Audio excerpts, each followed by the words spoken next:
Hello দর্শক, আসসালামু আলাইকুম। আশা করি সকলেই ভালো আছেন।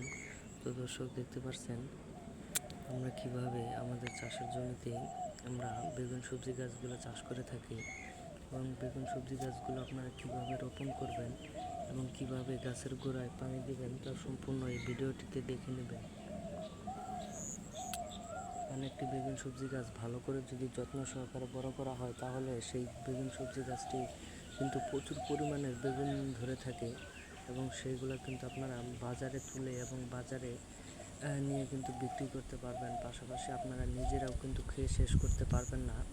তো বন্ধুরা, এইভাবে যদি আপনারা বেগুন সবজিগুলো চাষ করতে পারেন তাহলে কিন্তু আপনারা ভালো ধরনের লাভবান হতে পারবেন।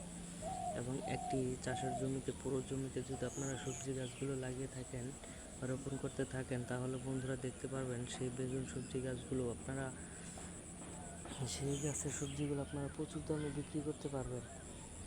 এবং সেই সবজি গাছগুলো অবশ্যই আপনারা বাড়ির পাশেই চাষ করে নেবেন, এতে করে আপনারা নিজেরাও খেতে পারবেন, পাশাপাশি আপনারা বাজারে বিক্রি করে আপনাদের সংসারও চালাতে পারবেন। আপনাদের বেকারিত্ব জীবন আর কখনো কাটাতে হবে না। তো বন্ধুরা, এই সবজি গাছগুলো অবশ্যই আপনাদের বাড়ির পাশে চাষ করে থাকবেন, এটা সবচেয়ে ভালো উপায় হয়ে থাকে। তো বন্ধুরা, আমাদের ভিডিওটি যদি আপনাদের একটু ভালো লেগে থাকে তাহলে অবশ্যই চ্যানেলটি সাবস্ক্রাইব করে দিবেন এবং ভিডিওটিতে একটি লাইক করে দিবেন। ধন্যবাদ সকলকে, সকলে ভালো থাকবেন। আসসালামু আলাইকুম।